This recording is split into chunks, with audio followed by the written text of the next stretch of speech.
So the man was stabbed in his chest, and he was stabbed at the base of his neck from behind. That is a game-ending blow, the second one. If the knife cuts, nicks anywhere near the bone, and it's probably gonna, the recipient of that strike is probably going to go down right there. It's over.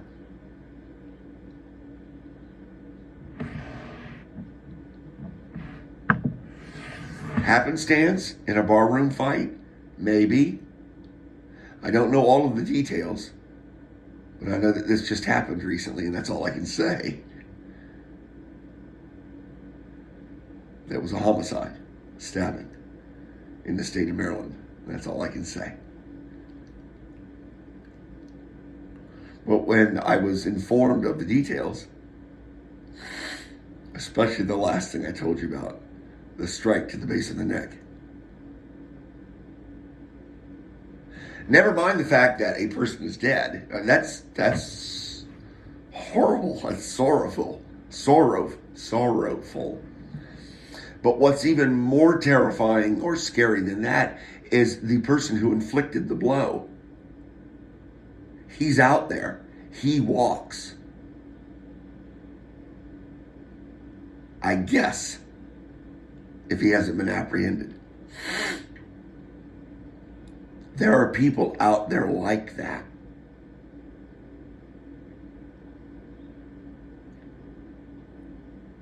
For instance, if you find yourself,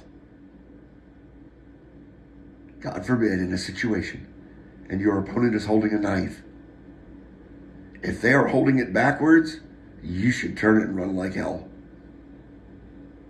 You should turn and run like hell anyway. I remember watching a Navy SEAL do that. And I was like, thank you. Somebody out there's got the brains of a plant. I watched a Navy SEAL do that. Handed the knife to another Navy SEAL. They were giving you a demonstration on what to do if you come across an opponent with a knife. And you are defenseless. You have no weaponry other than your hands. And they were going to then demonstrate what to do. And the one Navy SEAL hands the other Navy SEAL a knife, and the next scene, you see the Navy SEAL who handed the second Navy SEAL the knife, running like hell away.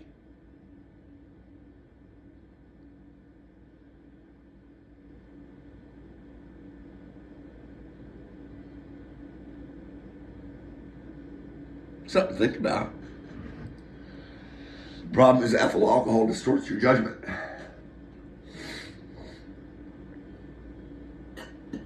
Yeah, it really distorts reality. And especially your abilities.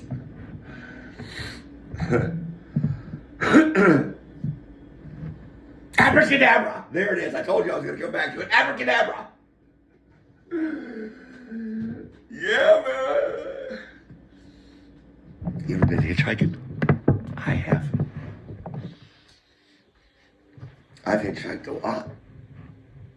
An awful lot. Somehow, I always managed to get that ride.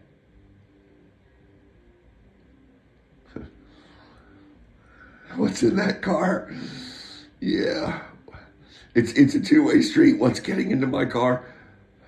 The motorist may be thinking, and I'm thinking, whose car am I getting into? That scene from, was it Twilight Zone, the movie, where Dan Aykroyd says to Albert Brooks, who's playing the motorist that's driving the vehicle, he picks up a hitchhiker, Dan Aykroyd, and of course it's nighttime proverbial. And then Dan Aykroyd says, hey, you want to see something scary? He turns around, and he turns back around, he's like this ghoul, this demon. And of course he kills the driver. I haven't gotten in any cars quite that bad, or I haven't found myself either picking up hitchhiker or more likely being a hitchhiker in a situation quite that grim. No.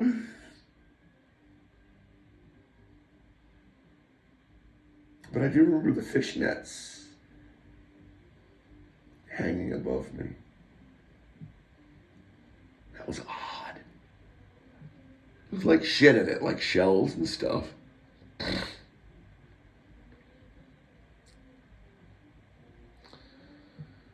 remember the guy asking me if he could suck my dick.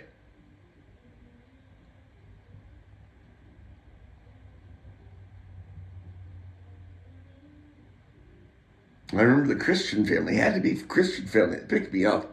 So nice. I'm a teenager. I'm a drifter. I'm a walker. I'm a walker.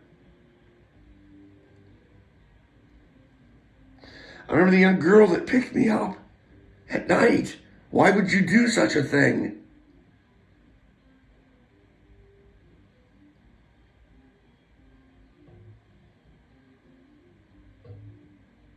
She might have been an angel, actually, now that I look back on it. She might have been. The young girl that picked me up on, I don't know, fucking road it is. I'd been hitchhiking from Tucson back to Oklahoma. And I own what I have on. That is all I have in the world. That's it. I'm 17, 18, 19, 20, I'm 20 something. I'm near the end. I hope, oh God, I hope, of drinking alcohol. Yeah, this truck passes by me and stops about 10 yards up, whatever. And I'm thinking, oh, is this going to be like a pull off? Are you going to like pull off when I get close to the vehicle? Because that's just so fucking lame. Don't do that to me. This girl was beautiful. I was hitchhiking from Texas up into Oklahoma.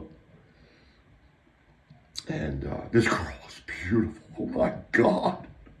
It's one of those letters. It's one of those penthouse letters, okay? Yeah, it's one of those penthouse letters.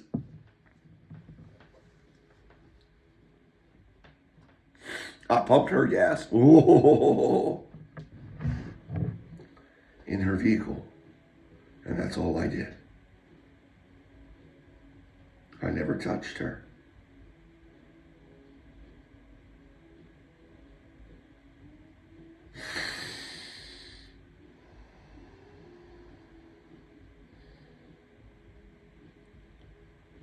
Because I knew.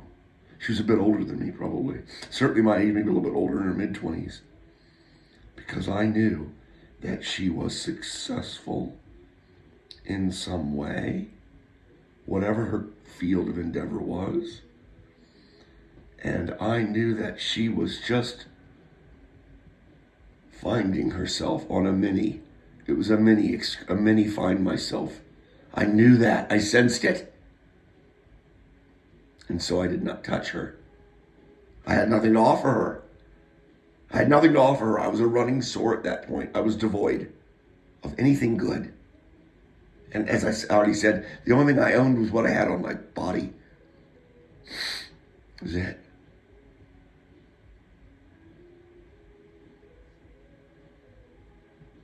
Yeah, I remember that prick on St. Barnabas Road that night. Back up here in Maryland. I'm like, dude, just go. Stop. A pull off. Wait till you get to the car, and then they pull up a little bit. I'm like, after he did it one time, and I just stood there in the street, looked at him, like, you know what? Fuck you, dude. I think I said that to him. Now I'm in the hood, but I don't give a shit. I'm comfortable wherever I lay my head. And I said, fuck you. I mean, really loud. I know everybody in the neighborhood, while they heard me, was like, go fuck yourself. And then I walked back over the sidewalk and just started walking up the street. I mean, that's so juvenile.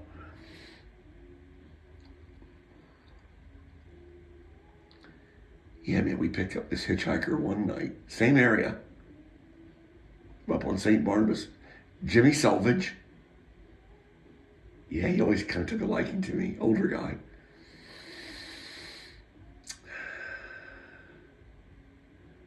We picked up a guy hitchhiking. And I mean to tell you, in 30 seconds, we were surrounded by police. There had been a purse snatching. It had just occurred.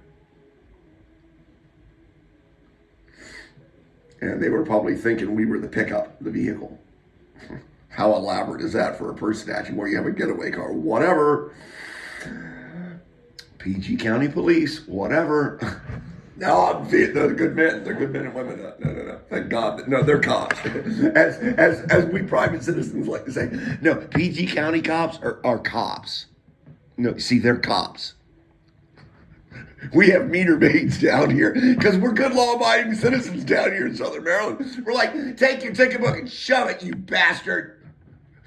Come on, man, cut me a deal. It's funny when it's not funny. It's interesting when I think the last time a bank was robbed here in Southern Maryland, I want to say it was the Bank of America.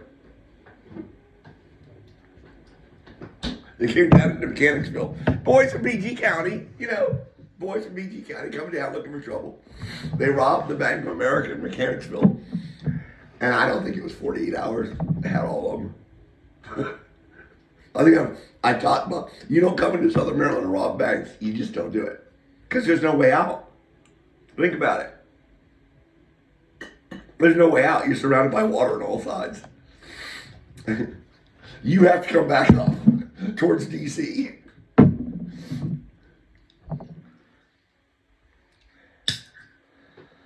Cars. Yes, cars. You ready for the real reason for this post? When I said I was going to go into the machine, I meant it. And when things come up, I'll share them.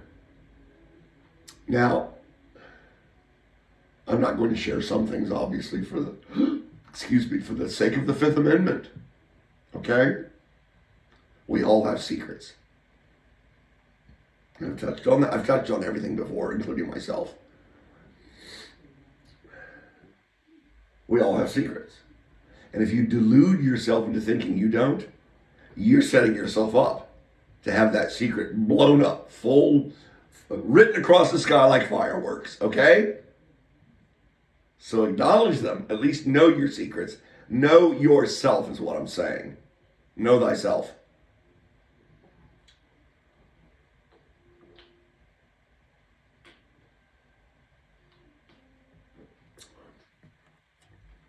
It's critical. For if you know yourself, then you cannot so easily be led astray. Just in general. You can't be led astray so easily if you know yourself. You know your limitations, your boundaries, etc. Thank you, Dirty Harry. Harry Callahan. Know your limitations. Man's got no limitations. All right, so there I was. 13, something. I was having a bowel movement. Now, before I would execute a bowel movement, I would remove all of my clothes. All of them.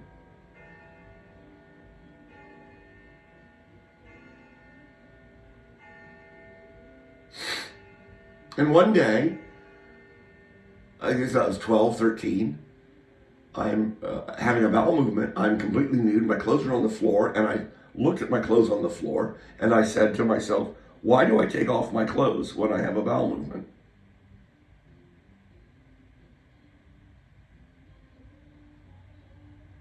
I never asked God, because I think I know the answer, and I don't want it revealed to me in memory. It is my belief that I must have been a very small child. And I must have had an accident. And my father must have gone off on me. That's all I can think of. A big scene was made, perhaps, because I had poop in my new pants. Who knows? But I believe that's the root of this. And like the inability to spell, I've touched on way before, how I set myself up for failure there. Yeah, you've listened to some of my poetry. I couldn't spell cat. There was a time in my life I couldn't spell cat. And now I'm master with the pen. Isn't that funny what God can do? I didn't ask. I didn't turn because I knew it was dark. I knew it was dark. And as I sat there and I looked at the clothes on the floor, I thought, my father must have beaten me when I pooped myself as a child and caused a scene. That's all that it can be, because my mother would never do such a thing. My mother would make like nothing's happened. Like God. When a human being makes a mistake.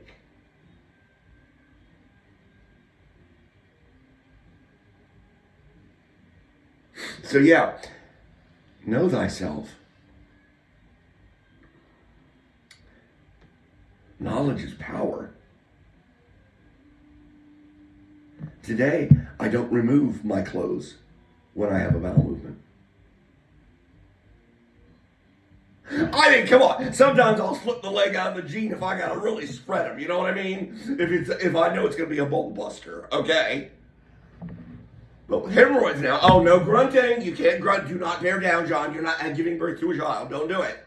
Just let it flow naturally. I'm like, okay.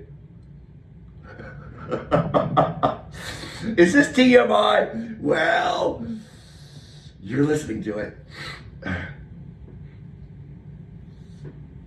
All I want you to take away from this post is, if you do something in your life, we are creatures of habit. If you do something in your daily routine, or whatever it may be, and it's bothered you, it's nagged at you slightly, it doesn't feel right. Why do you do this? And you should stop and run a self-diagnostic. And if you need to, you can always get the answer, because when you run that self-diagnostic, you can say, God, Daddy, help me understand. And he will. If you're his, if you've betrothed, if you've professed your love to him, he'll tell you. Like I said, that morning or that in the bathroom, I didn't bother asking because I knew. So as you walk through your life and the time bubbles come to the surface, the memories, embrace them, look at them, take them for what they're worth, and use them to know yourself. Peace.